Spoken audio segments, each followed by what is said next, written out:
Hello and welcome to Above All Else, a podcast for women who are desiring to go deeper in their relationship with Jesus. I am Brianna Ferdrowski with Emily Bird and Jen Kish, and we are so excited to be with you guys today. It is a rainy day here. I don't know what it's like for you, Emily. I guess Jen and I are pretty close in proximity, so but how's it been down there? Oh, it is definitely rainy and overcast, but it is not rainy and overcast in this house. Adeline was supposed to come home from college today, and we weren't expecting her until tonight. So I told her, I was like, Adeline, I'll have everything ready to start decorating when you get home. And she showed up last night. I walked out of my bedroom, and there she was sitting at the kitchen table. Oh, Oh, So it is, even though it's rainy outside, it is cheerful in this house. And Jason yeah. Bird is home. He has not taken a day off. He moved here September a year ago. He took off the day that we moved in January, and then of course we had a very quick vacation. He took those days off, but he has not had a single day off since the 6 days that he has taken since moving here September of 22. So he is home yesterday and today. So even when it's overcast, he's actually pressure washing our driveway when it's kind of drizzling. That doesn't make any sense to me, but he's like, come on out. So I've just admired his work. Like, oh, good job. Oh, I love it. So it's really, really, really been a nice 2 days. However, my house is a wreck right now, but by tonight it will be fully decorated, and we Oh, will fully be in the Christmas spirit. So I love it. Oh, that's awesome. wonderful. Jen, how's your week been? Good. Very good. I already have, I almost said my favorite guests for Thanksgiving, but it's only because they brought the babies and we love the babies. But my brother-in-law and his wife arrived on Saturday.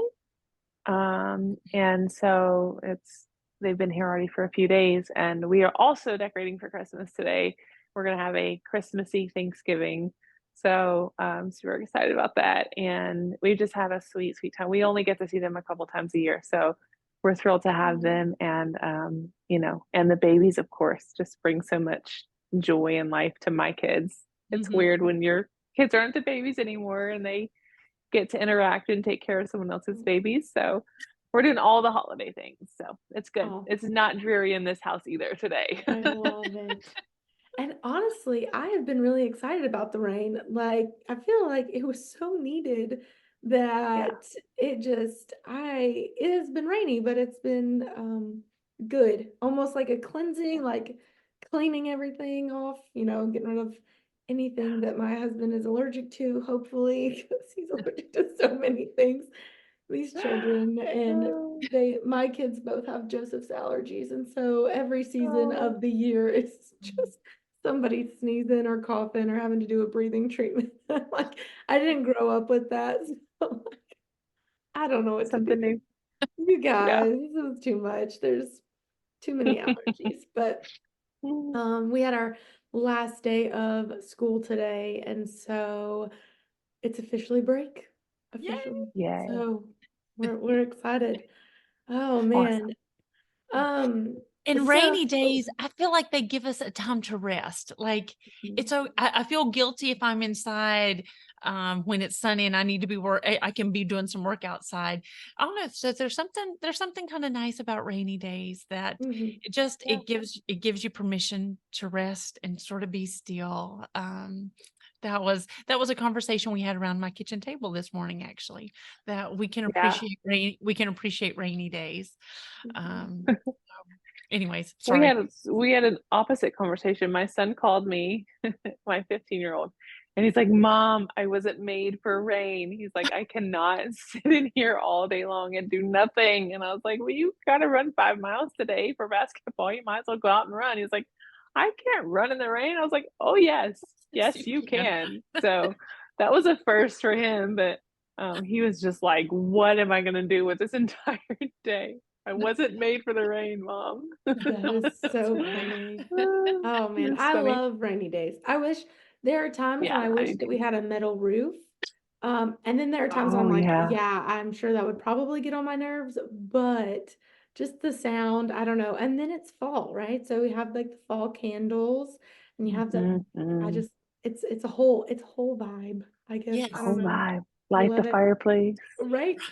Oh, we bought these like Christmas lights from Walmart for 6.40. This is a plug for Walmart There we go. We for love them. $6.44, and they dance to Christmas music. Oh, Like What? whatever song you play, it's not like their own music. They'll dance to whatever song you play, and it is bringing me so much joy. Like I need these those. simple little lights, they are making my whole week right now. They are so fun. So anyway, I don't know really why I told you guys that, but go to Walmart and get you some dancing lights for well, 6.44. that is where my big girls are right now. They are at Text Walmart getting them. I was lights. about to say, send them a Are they? message. That is I 6:45. hope exactly that where they they are. find those. Oh I I don't hope man. know they what find they'll those. come home with, but I won't be surprised if that's not them. That's Yeah, funny. so Awesome. fun. Oh, So I I love love Christmas lights that. Oh. in my My house. my sister had a tree that connected Bluetooth, like the lights connected to her phone, and she could control the lights with her phone, but also the music, and like it would dance to the different. I need some Yeah, dancing lights. We need I dancing wrap lights. these around trees. They're so I cool. love Yeah, that. get you Oh some. man, we need to just okay, putting Walmart on my to-do list before I go home today. High Oh, tech that's Christmas. awesome. High tech. Yeah, that's awesome though. Oh man. So this week, we're kind of, I would say a little bit shifting gears because I feel like we've kind of talked a lot about family and we've talked about comparison and those kinds of things, but really kind of shifting the focus a little bit more inward on kind of the posture of our hearts, I would say is kind of the direction that we're going to go today. And the I would say, other than Jesus being the inspiration for it, just kind of comes from quiet time, just kind of thinking through things that I have been shown in my quiet time, and I think things that throughout our lives we've all, the Lord has revealed to us at some point. And so we're going to look today a little bit in the book of Haggai. And I'm saying that right. Yeah, because I feel like I hear it said 400 different ways. Is it Haggai? Haggai? Jen, how do you say it? Emily, how do you say I it? say Haggai. I'm I a say Haggai Haggai girl. as well. However, Okay, I have heard Haggai. So so I Me usually too. say Haggai, but I was like, but what if I'm wrong? I think the Awana song says Haggai, like the Okay, little books of the Bible song, and so that's where I've heard the other one. So I don't know. so we're Mr. I H. yeah, there we go. they know what we're talking We've about. said the name of the book so many times that we don't even have to reference it now. We got it. That's right. We You know got where to it. go. Minor prophets. There you go. But when he is, I'm just gonna call him he because I'm not gonna say his name wrong again. But when he is talking to the people of Israel and they're saying, he asks them if they would come into contact with a dead body. And if doing so makes the person who touched it unclean, and the priests are like, yes, it's unclean.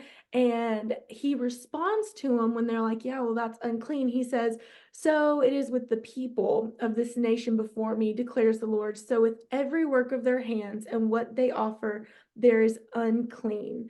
And I think that just kind of hit me because there was this part of me, and that's in 2 verses. Oh, let me get down there to it. 2 verses 13 13. through 14. Mhm. And when I kind of started thinking about that, I was just thinking about the things in my life, like is the things that I do, right? So if worship is a posture of our hearts, and it's not just a worship service on Sundays, right? It's not just the music, it's not just the preaching that we do, like our lives themselves should be worship. And in that is the motivation of my heart, is the posture of my heart one that when the Lord looks at what I'm doing, he's like, well, that's unclean. like, just like the Israelites wouldn't touch a dead carcass, right? Because it would become unclean. That thing would become unclean. Like, what am I building?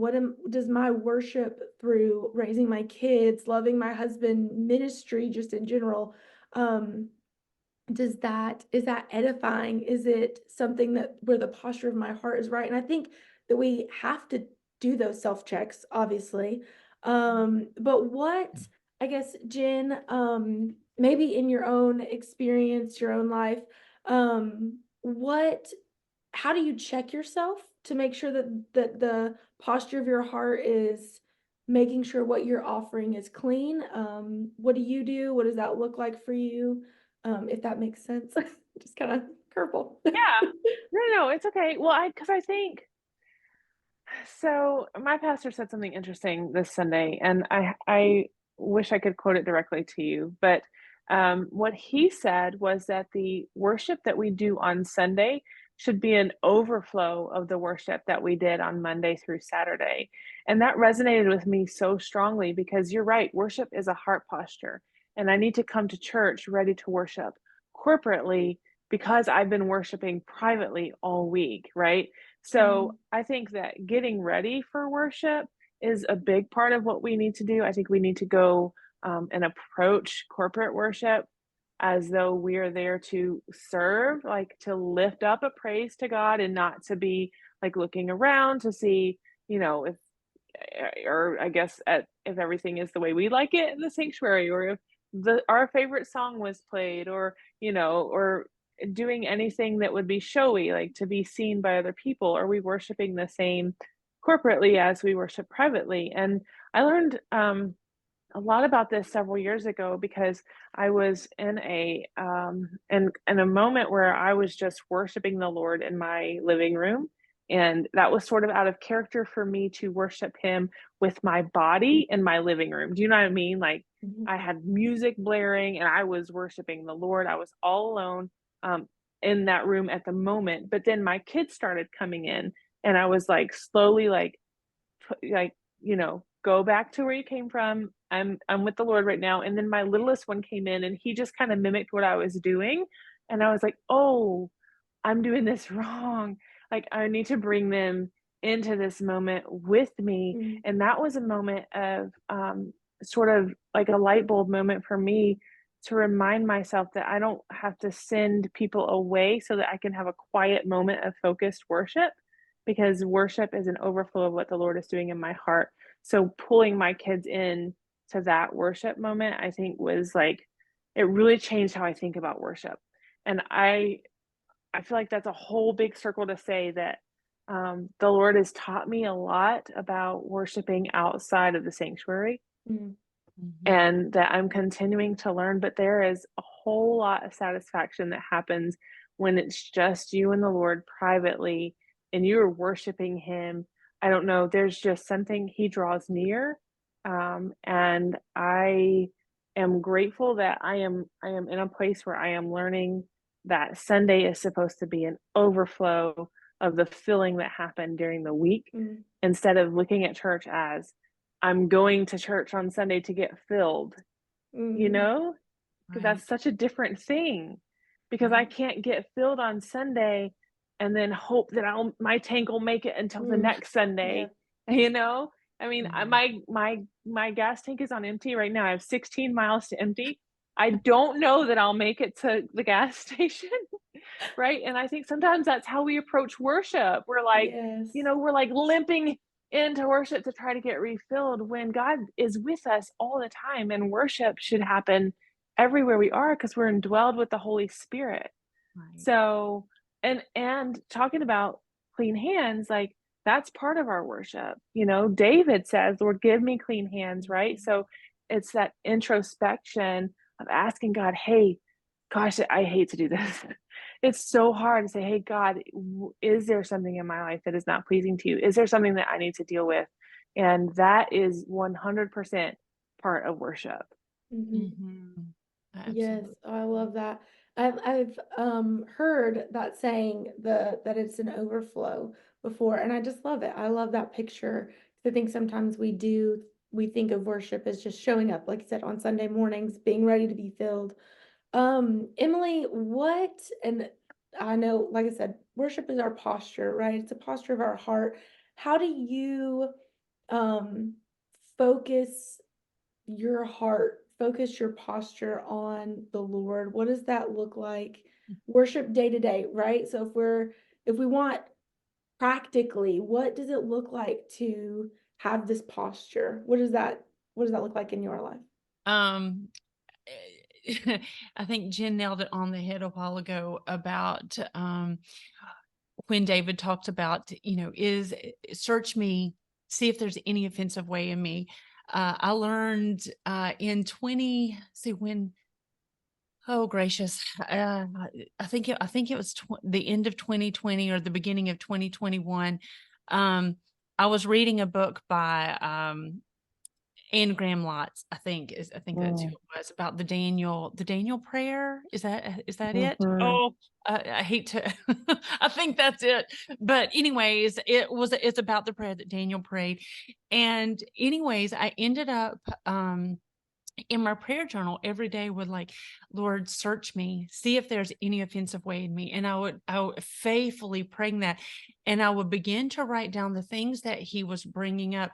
I did not realize that this was going to be like a 2.5 week journey of me writing things that I didn't even realize that was down deep in me. Mm. But after I got to the end of that 2.5 very, very humbling weeks. I actually went over that prayer journal probably a month and a half ago, and I need to go back and do that again, because after I got to the end of that 2.5 weeks, um, talking about having clean hands, because I was confessing those sins that I didn't even realize that were down deep. And there was such freedom in worship and in praise. It was, give me clean hands, give me a pure heart, let my hands not be lifted to another. It pure unadulterated worship and praise came from confession, that and things I Mm. didn't realize. And he was so faithful. When you ask the Lord to reveal that sin to you, he is faithful He to will. answer that prayer. Mhm. And once he reveals that sin, um there is freedom, there. And there's freedom there to raise my hands in praise. And that was a really, really, really sweet gift that the Lord gave me. I didn't enjoy, I'll be the first to tell you, I did not enjoy him revealing this ugliness that I didn't, there was Mhm. some of it, of course I knew, but a lot of it I had no idea. And so I've tried to keep that as as a regular thing that I do. Mhm. I've never done a 2.5 week spree of that since, praise the Lord. But I Yeah. try to keep a very, very short list of confession. And he tells us that if we're harboring sin in our heart, he doesn't hear our prayers. So Mhm. I try to keep that a very, very short list, and that I am a firm believer in confession. Mhm. And that freedom allows you to just worship freely in spirit and in truth, because he's knocked down that wall that keeps me Mhm. from him. Sin is a wall, Mhm. and it keeps us Yes. separated from Christ. So that was a really hard lesson. And I hate to say that here I am 40, what was I at the time? 43, 44 at the time, learning. Yeah, 44 at the time, learning. And I've always confessed, but not to that extent. And so that's something that has really changed my life and truly gave me freedom to Mhm. worship. So No, hope that Well, answers and the that, question. it does. Yeah. Good, Jen. Sorry. sorry, I was just thinking because you were talking about humility before, Bree. I think it may have been before we came on, but that is such a huge part of worship. Mhm. It, like you wonder, well, why do I have to tell God? He knows anyway. Why do he and I have to have a conversation about it if he already knows? Can't we just like move on and but no, because when we recall and confess, Mhm. then that breaks down our pride and brings us to Mhm. a point of humility, and humility has to come before worship. Yes. Yes. So I think it's neat the way you tied those two together, Mhm. Emily. Yeah, no, I definitely think that confession, like that's one of those things, like just repentance, like it's something that we, I think sometimes as believers, some believers think that, like, okay, well, I repented and I'm a Christian and I've been forgiven of everything. So it's fine. Kind of like you're saying, like, he knows it's fine. It's already been covered. But like, that's such a big part of worship is that, like, tear down those walls, tear down those things, Right. Lord. Like, I am repenting of any time that I have made this about me, any time that Mhm. I have made this, about anything other than you. And I'm sitting here kind of like gobsmacked, and I know that's like the craziest word that could ever have come from me just now. And I don't know why that was the word that I thought of. But I think that it's there's so many things right now that the Lord is just like, hey, I've been trying to tell you this for, you know, and I don't know, this past 2 weeks, as we know, have been an adventure, and the Lord is just kind of, hey, listen, repentance is worship. And there might have been Mm. times when I've made things about me, but there's forgiveness, and there is Yes. like, hey, listen, it's not about you, and that's fine. It's him talking to me. Um, but that's such a big part of worship, and I'm sorry that was random just now, that little rabbit trail, but it's just the Lord has just I I didn't see this coming, 45 minutes ago when we decided to talk. So I just the Lord is good and reveals things, and he's wonderful, and Mhm. oh man. I I think that's so great, Brie, though, because I want the women that are listening to know that we are the three of us are actively undergoing like spiritual warfare, battling against the enemy, seeking the Lord, failing the Lord, falling short, missing our quiet times. Like we are not perfect women who are here trying to tell people how to do this. So I love when you share like that authentically what you're going through right now is something that somebody else needs to hear so that they can say, "Hey, I can see myself in what she's going through right now. And I know that if the Lord is good to her, then he'll be good to me." And Mhm. so I think that the Lord has given you those words for a reason and that they're for somebody. I Oh, agree. he's good. Let me just say that for anybody out there wondering, He he is is. good. He is good, and He he is is good.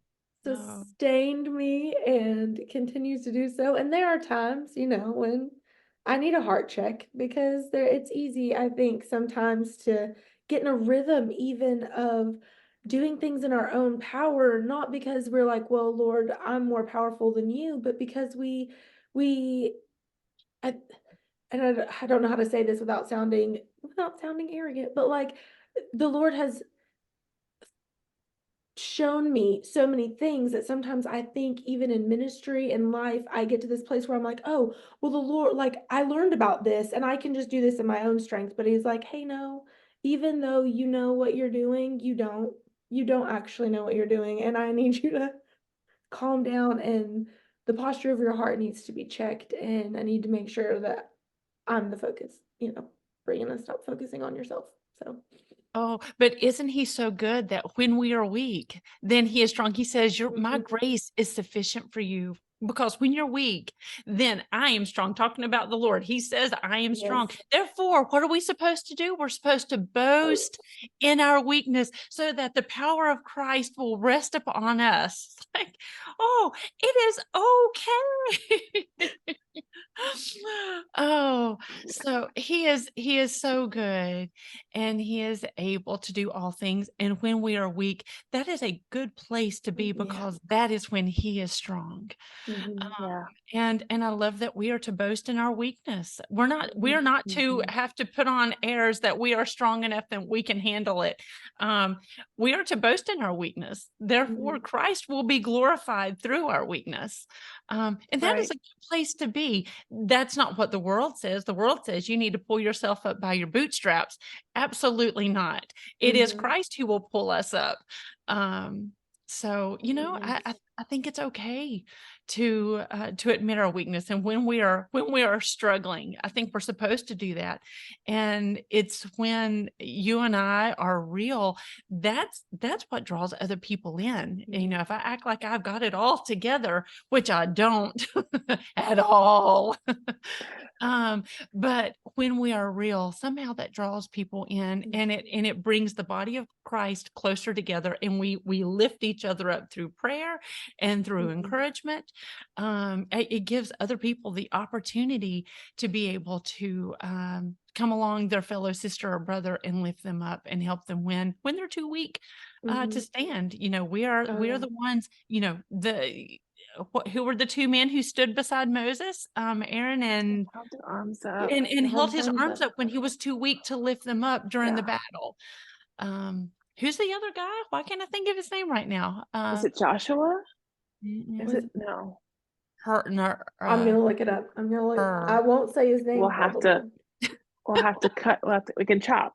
Chop that part off. Oh no, it's staying in. Is it her? H-U-R? Her? I think it's her. Her? Aaron and her. I could be wrong. H-U-R. No, it says H-U-R. No, it says, I Googled it. Is that right? Because I know things, but I didn't know that. And so, no. Yeah. But what a sweet opportunity for other people to be Aaron and her when I am too weak to keep my arms raised. I steal a blessing from someone when I try to be too strong and try to do all things in my own strength. I can do it. I can do it. No, you can't. No. And I think, like, when we look at Paul, when he was talking to, is it the Church of Corinth, right? Where he's talking about, his grace being, about God's grace being sufficient. Yes. He's right before he says, your grace is sufficient for me. He's saying, hey, listen, I asked the Holy Spirit 3 times to take this from me. Right. I asked him to remove this thing. And instead of taking it, he responded, my grace is sufficient for you. So I will boast even more of my weakness. And I think sometimes we have these things, right, that we just want it to be gone, right? We have this thing that is that thorn in our flesh, right? It's a thorn in our flesh, and we've asked the Lord to remove it, and it's not going anywhere. And he's saying, hey, listen, I'm not going to take this because that's not going to teach you anything. It's not going to, if I just made everything better, you've learned to lean on your own understanding and instead of mine. Right. And so, he doesn't take it from us, but he is sufficient, and that thing might linger. That thing might be there for forever, and it might be something that we have to daily go to battle with the enemy over. But it's that constant battle and realizing I can't do this battle on my own, and I can't, like, there's absolutely no way I can face this on my own, where our hearts do change that posture from I'm fine, I can do it, I just take it away from me. And God says, no, I'm not going to do that, but I am going to change your heart through this. And your heart will be directed to me in an attitude and posture of worship. And that's hard sometimes, though, to be like, you're not going to take this. Okay, it's fine. Yes.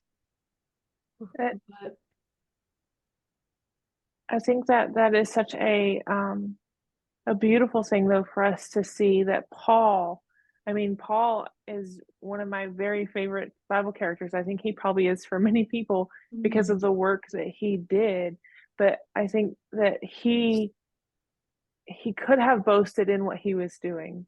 Do you know what I'm saying? Like, because we look at Paul and we're like, wow, Paul I mean, you were shipwrecked and stoned and jailed, and you kept going for Christ.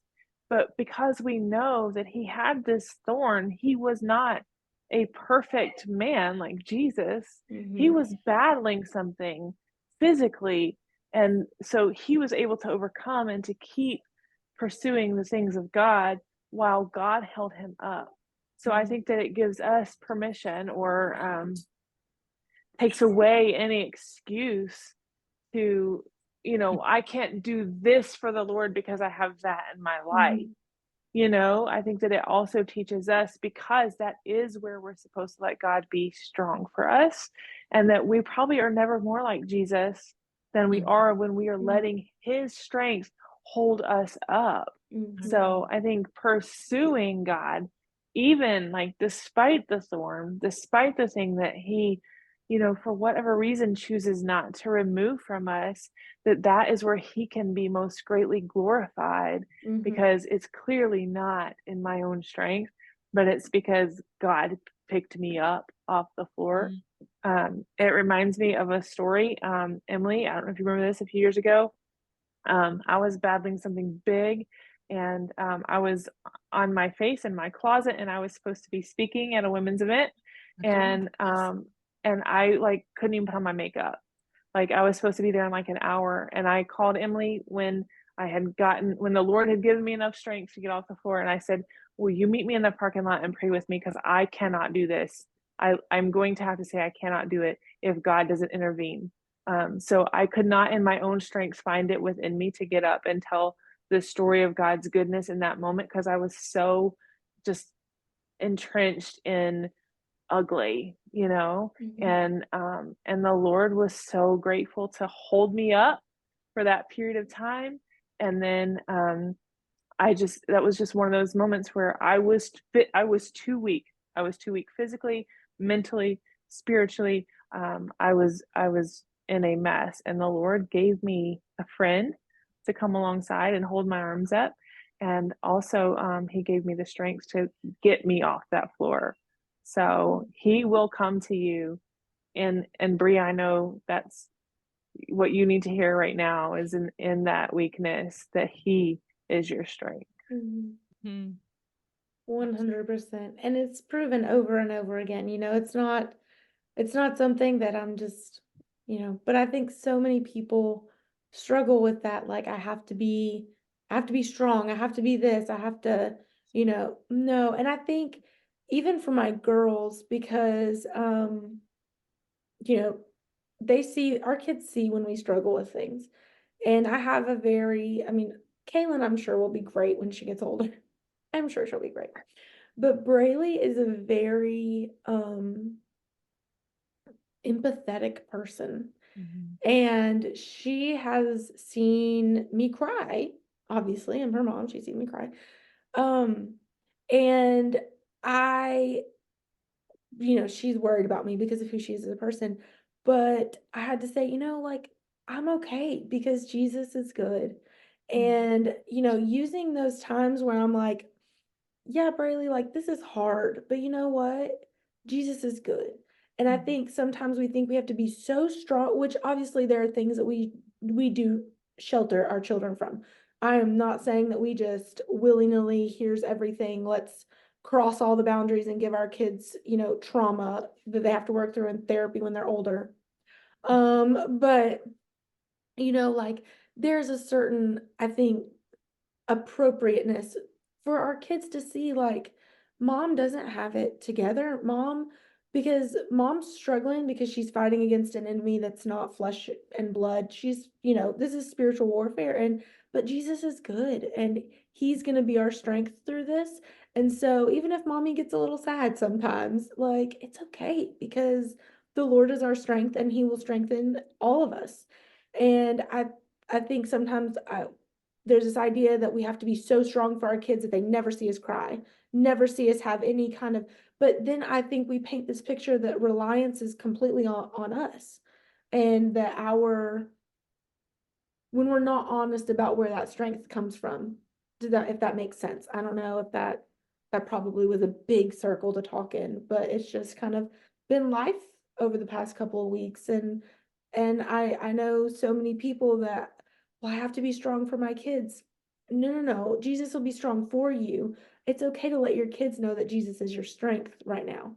That you can't do this on your own because you can't, and that's okay. And the Lord wants you to get to that point where you say, I can't do this on my own, Lord. I need you. And to show your kids that, I think is a beautiful thing, but that I might be know in a lot of well, the majority of Adeline and Clara's formative years, we were losing babies, and they were going through that with us. So, baby after baby after baby, and all of those miscarriages, and when we lost Thomas, um, and they saw me weak, and but the beautiful thing was they saw us having to bond together as a family in prayer because we were Mhm. all weak. They were weak. We were, and I remember one morning, Adeline coming up to me and it was one of those hard mornings where I am in tears and I'm grieving. And, just like you always say, Bree, grief hits in waves. And that morning had just been a big wave. And, it was Adeline. She had already heard me crying in my bathroom. That's where I cry. And she came up to me and it's like, Mama, I've been praying for you.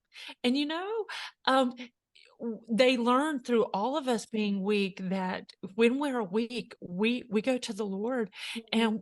and that was a very formative thing for them as very young children. And if you ask them today, if you ask Adeline today, her first response is to go to the Lord in prayer. And I don't think that she would probably have known that as well if we hadn't had those years of struggle where we Mhm. had, I cannot physically get out of bed today unless it is your strength. And telling them that, like, who Mama is struggling and we just need to pray for the Lord to meet us where we are right now and to help us get through this day.